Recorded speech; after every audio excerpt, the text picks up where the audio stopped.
नमस्कार दोस्तों, मैं संजीव कुमार शुभम क्लासेस में आप सभी का स्वागत है। आज के इस वीडियो में हम लोग दर्पण का जो फार्मूला है 1/f = 1/b + 1/u, इस पर न्यूमेरिकल किस तरीके से सॉल्व किया जाता है, इस पर आज एक न्यूमेरिकल सॉल्व करेंगे। इसके बाद आगे का जो टॉपिक है उसके बारे में जो है स्टडी करेंगे। ठीक है, तो सबसे पहले देखिए, न्यूमेरिकल को किसी भी चैप्टर का हो, चाहे वो लाइट का हो या फिजिक्स का हो या फिर मैथ का हो, किसी का भी जो है न्यूमेरिकल हो, उसको सॉल्व करने के लिए आपको बस दो बेसिक चीज़ें याद रखनी चाहिए। ठीक है, पहला तो फार्मूला आपको पता होना चाहिए, दूसरा जो है उस फार्मूले में जितने भी टर्म यूज हुए हैं वो सारे टर्म आपको पता होनी चाहिए। जैसे ये फार्मूला यूज अगर हम करते हैं, दर्पण का फार्मूला 1/f = 1/b + 1/u, तो यहाँ पे f क्या चीज़ है ये आपको पता होना चाहिए, v क्या है और u क्या है। यहाँ पे तो जो f है वो हमारी क्या है, जो दर्पण यूज हुआ है उसकी फोकस दूरी है। ठीक है, दूसरी चीज जो v यूज हुआ है ये दर्पण से प्रतिबिंब की दूरी है। तीसरी चीज 1/u, यानी u का मतलब क्या है, दर्पण से वस्तु की दूरी। ठीक है, तो ये तीन चीजें जो हैं यहाँ पे फार्मूले में यूज हुई हैं और इन तीनों चीजों का ये अलग अलग मतलब है। ठीक है, तो देखिए जैसा कि एक क्वेश्चन राइट किया है मैंने, किसी ऑटोमोबाइल में पीछे का दृश्य देखने के लिए उपयोग होने वाला उत्तल दर्पण की वक्रता त्रिज्या। ठीक है, उत्तल दर्पण की वक्रता त्रिज्या दे रखा है, यानी हमको क्या चीज दिया है उसको हम पहले लिख लेते हैं। ठीक है, यहां देखिए सॉल्यूशन, यहां हम इसको सॉल्व करते हैं।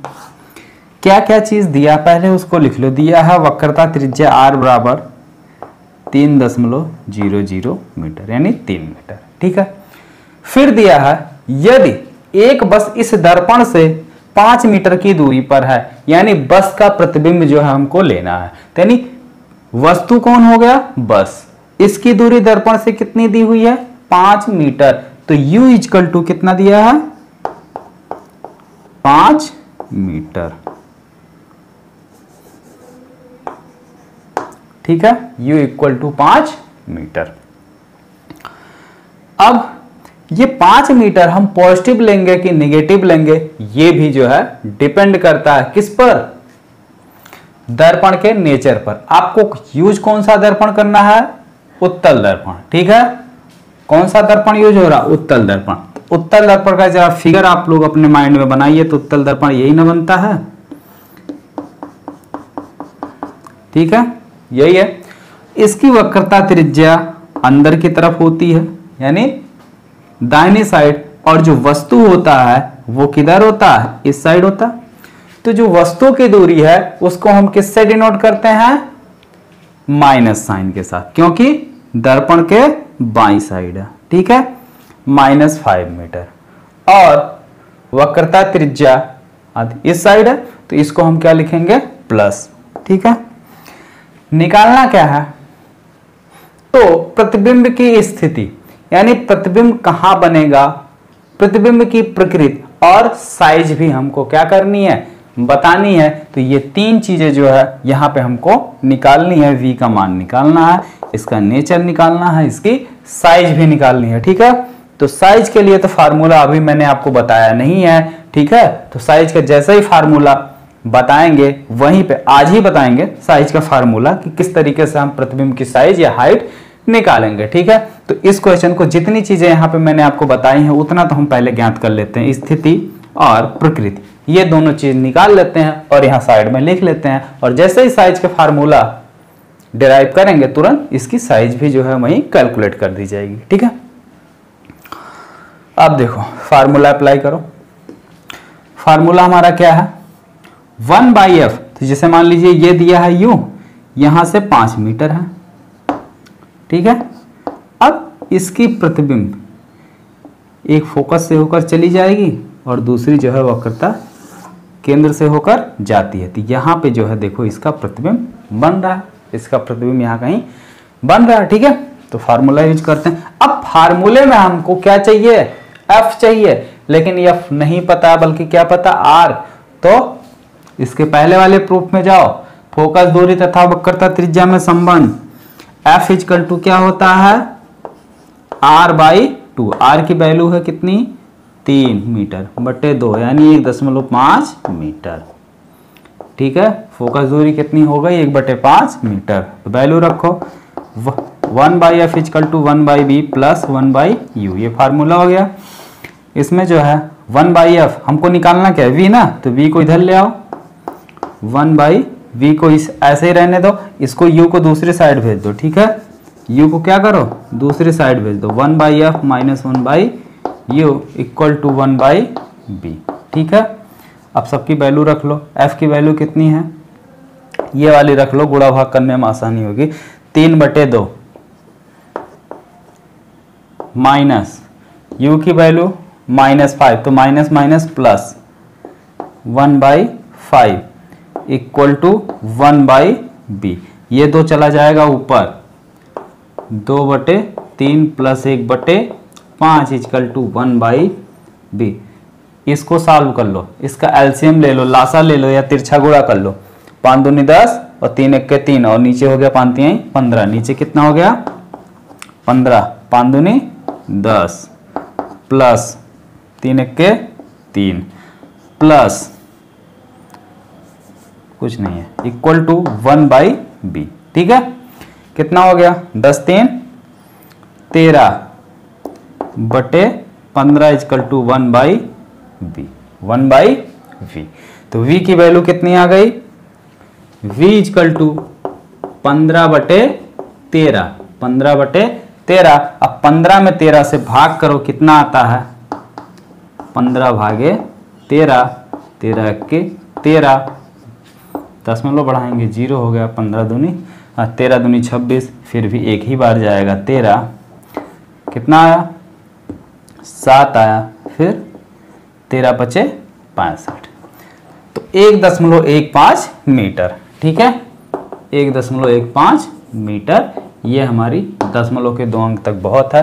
तो v इक्वल टू कितना आएगा 1.15 मीटर। तो प्रतिबिंब की स्थिति पॉजिटिव में आ रही है, यानी दर्पण के दूसरी साइड, दर्पण के दूसरी साइड 1.5 मीटर की दूरी पर बनती है। इसका नेचर क्या है आभासी है।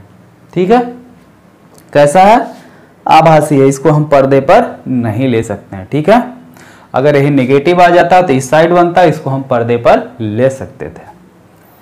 ठीक है, क्लियर हो गया। तो इस तरीके से आपका ये क्वेश्चन सॉल्व होगा, इसको सॉल्व कर लीजिए या नोट कर लीजिए। ठीक है, चलिए यहीं पे जो है इसकी साइज भी कैलकुलेट कर लेते हैं, बाकी फार्मूला अभी डिराइव कर लेंगे। ठीक है, अभी चलो इसको डायरेक्ट फार्मूले के यूज कर लेते हैं, फिर डिराइव कर लेंगे। तो आवर्धन का फार्मूला होता है,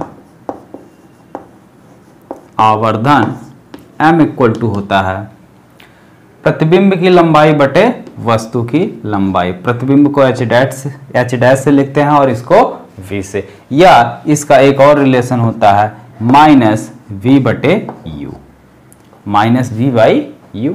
ठीक है, तो v की वैल्यू कितनी आई है, कितनी आई है, ये आई है 1.15 रखो या फिर 15/13 रख लो। तो हम v की वैल्यू 15/13 रख देते हैं।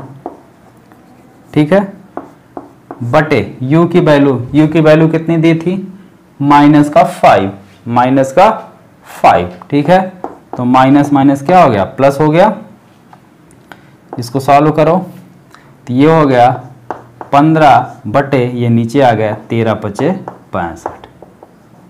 ठीक है, अब 15 में 65 से क्या करना है भाग करना है। ठीक है, तो देखो कितना आएगा, 15 में भाग करना है 65 से। ठीक है, जाएगा नहीं, दशमलव ले जाओ 0 आ गया। ठीक है, कितनी बार जाएगा लगभग 2 बार जाएगा, तो 65 दूनी 130। ठीक है, 20, अब दशमलव लगा है 0 आ जाएगा। अब कितनी बार जाएगा लगभग 3 बार जाएगा। ठीक है, 130, 15 दूनी 130 और 15 तिया 195। ठीक है, 15 तिया 195, तो सब कैंसिल हो गया, बचा 5। ठीक है, तो कितना आ गया आवर्धन m बराबर 0.23, यानी प्रतिबिंब की जो साइज है वो जो वस्तु की साइज है, ठीक है, वस्तु का 0.23 गुना बनेगा। ठीक है, तो साइज क्या आ गई, वस्तु का 0.23 गुना, ये इसकी साइज हो गई। ठीक है, क्लियर, ओके। आइए अब इस फार्मूले को प्रूफ करते हैं, आवर्धन का ये जो फार्मूला हमने यूज किया है इसको पहले अब प्रूफ कर लिया जाए। ठीक है, तो यहां तक हो गया, नोट कर लो, इसको हम इरेज कर देते हैं।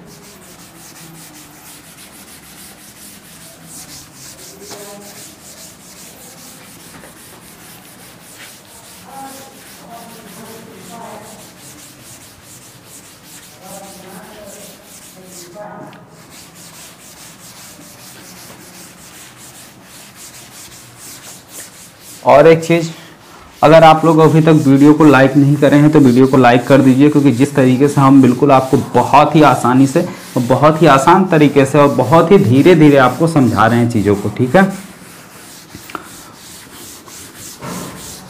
जिससे आपको आसानी से अच्छे से समझ में आ जाए, नहीं तो ये सारी चीज़ें हम बहुत तेजी से भी पढ़ा सकते थे। आ जाओ फार्मूले देखते हैं आवर्धन का।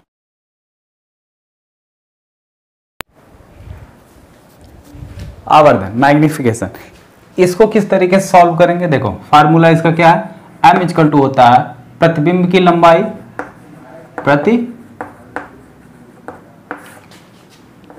की लंबाई बटे वस्तु की लंबाई, वस्तु की लंबाई, ये होता हमारा रेखीय आवर्धन m का फार्मूला। मान लेते हैं ये कोई हमारा एक दर्पण है। ठीक है, ये इसकी प्रिंसिपल एक्सिस है या मुख्य अक्ष है। ठीक है, अब यहां पर इसका वक्रता केंद्र मान लिया गया C और यहां पे इसकी फोकस F। ठीक है, यहां पे कोई वस्तु स्थित है, यहां पे कोई वस्तु स्थित है। अब यहां से एक प्रकाश किरण क्या होती है, सीधी चलती है मुख्य अक्ष के समांतर और परावर्तन के पश्चात फोकस से होकर निकल जाती है, और दूसरा जो है कहां से चलता है, वक्रता केंद्र से, और परावर्तन के पश्चात फिर उसी मार्ग पर वापस लौट जाता। क्यों लौट जाता, क्योंकि बार बार बताया जाता है कि जो वक्रता केंद्र से होकर लाइन गुजरती है वो दर्पण पर लंबवत पड़ती है। ठीक है, अब लंबवत पड़ने वाली प्रकाश किरण जिस रास्ते से जाती उसी रास्ते से क्यों वापस जाती है, इसका आप घर पर एक आसानी से बहुत ही सिंपल प्रैक्टिकल कर सकते हैं। वो क्या, एक आप बॉल ले लीजिए, उसको बिल्कुल ऐसे सीधे गिराइए, तो जब आप उसको सीधे गिराएंगे जिस रास्ते से वो गिरता है उसी रास्ते पर उछल कर वापस आता है कि नहीं आता, आता।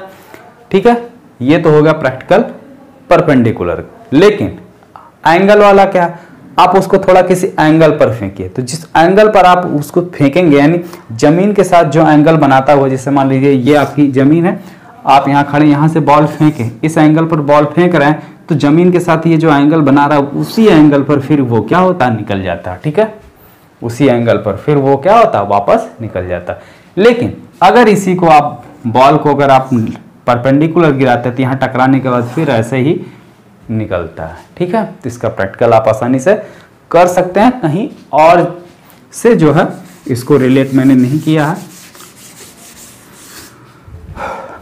ये हो गया, यहां पे इसका वस्तु का क्या हुआ, प्रतिबिंब बन रहा है। ठीक है, ये हो गई हमारी वस्तु AB और ये प्रतिबिंब हो गया A डैश B डैश। ठीक है, अब यहां से मिलाते हुए एक रेखा जो है ध्रुव को मिला दो, तो ये लाइन जो है ऐसे होकर जाएगी। ठीक है, अब जो एंगल यहां बन रहा है वही एंगल यहां पर भी बनेगा। ठीक है, अब देखो रेखीय आवर्धन m का फार्मूला क्या है, m इक्वल टू प्रतिबिंब की लंबाई यानी इमेज बटे वस्तु की लंबाई यानी ऑब्जेक्ट। अब देखो वस्तु की लंबाई हमारी क्या है, इमेज की लंबाई क्या है, a dash b dash, a dash b dash. लेकिन चिन्ह परिपाटी के नियम के अकॉर्डिंग इधर पॉजिटिव इधर नेगेटिव, इधर पॉजिटिव इधर नेगेटिव, तो ये किधर है, लाइन के नीचे है, तो minus AB minus A dash B dash by AB, equation number 1। ठीक है, इक्वेशन नंबर 1। अब आपको दो इसमें त्रिभुज दिख रहा होगा, कौन कौन सा, A B P, A B P, ठीक है, ये वाला त्रिभुज ए बी पी, और त्रिभुज ए डैश बी डैश पी में, ए डैश बी डैश पी में, ये ठीक है। इसमें क्या देखने को मिल रहा, ये कोण 90 डिग्री, ये कोण 90 डिग्री, ये कोण बराबर है। क्यों बराबर है? परावर्तन के नियम से, ठीक है, परावर्तन के नियम से। तो दो कोण किसी त्रिभुज के बराबर हो गए तो तीसरा अपने आप बराबर हो गया, यानी ये दोनों त्रिभुज एक दूसरे के क्या समकोणिक है। त्रिभुज ए बी पी और त्रिभुज ए डैश बी डैश पी समकोणिक है। क्या है? समकोणिक त्रिभुज है, ठीक है। अतः जब समकोणिक है तो इनकी जो संगत भुजाएं हैं, ठीक है, वो समान अनुपात में होती है। तो संगत भुजाएं ए डैश बी डैश, ए डैश बी डैश बटे ए बी, तो ए डैश बी डैश बटे ए बी इक्वल टू हो जाएगा ए पी, क्या है पहले ए डैश बी डैश है तो ए पी डैश, नहीं ए डैश पी और पी ए, ठीक है, equal to A dash P बटे ए पी, ठीक है। संगत भुजाएं भाई समान अनुपात में है तो आप क्या लिख सकते हो यार, ए पी बटे A dash P equal to A B बटे ए डैश बी, या लिख सकते हो ए डैश पी बटे A P equal to A dash B dash बटे, लेकिन हमको चाहिए ए डैश बी डैश की ही वैल्यू, मतलब ये वैल्यू। तो याद रखो सबसे पहले ऊपर जो हम किसको लिखेंगे, ए डैश बी डैश, तो ए डैश बी डैश बटे ए बी। तो पहले हमने किस त्रिभुज की भुजा ली, इस, तो अब साइड कौन सी लेंगे, ये वाली लेंगे पहले, ए डैश पी, उसके बाद लिया गया है नीचे ए बी, तो अब नीचे हो जाएगा ए पी, ठीक है, समझ में आया। समीकरण नंबर 2। समीकरण 1 और 2 से क्या मिल रहा है, समीकरण 1 व 2 से, तो समीकरण 1 और 2 से कुछ मिला, बिल्कुल मिला। m इक्वल टू कितना हो गया, माइनस ए डैश पी बटे ए पी। अब इन सब की वैल्यू रखो, ए डैश पी आपकी क्या है, ध्रुव से वस्तु प्रतिबिंब की दूरी, यानी दर्पण से प्रतिबिंब की दूरी को v से डिनोट करते हैं, और दर्पण के बाई साइड है इसलिए इसको माइनस से, तो ये हो जाएगा हमारा माइनस, एक पहले से बाहर है, माइनस बी बटे ए पी क्या है, ए पी जो है दर्पण से वस्तु की दूरी, वस्तु की दूरी को किससे डिनोट करते हैं, माइनस वी से। तो इस माइनस से ये माइनस हो गया कैंसिल, आया क्या आपका minus B by U, minus B by U, ठीक है। तो m इक्वल टू क्या फार्मूला आ गया, यही अभी आपका पहले वाले क्वेश्चन में मैंने यही आपको यूज किया था। तो m इक्वल टू होता है I बाई ओ, और ये इक्वल टू हो जाएगा माइनस बी बाई यू, ठीक है, क्लियर। आपका परावर्तन का जो टॉपिक था वो कंप्लीट हो गया है, ठीक है। प्रकाश के परावर्तन का टॉपिक, भाई चैप्टर का नाम क्या था, प्रकाश का परावर्तन तथा अपवर्तन, ठीक है। तो जो आपका परावर्तन गोलीय दर्पणों की वजह से था वो परावर्तन आपका कंप्लीट हो गया, यानी ये टॉपिक आपका कंप्लीट हो गया। अब आपका बचता है क्या, अपवर्तन, ठीक है। अब आपका रिमेन टॉपिक क्या बच रहा है, अपवर्तन। अब अपवर्तन को हम नेक्स्ट वीडियो यानी कल के वीडियो में स्टार्ट करेंगे। तो कल जो है हम लोग पढ़ेंगे अपवर्तन के बारे में, ठीक है।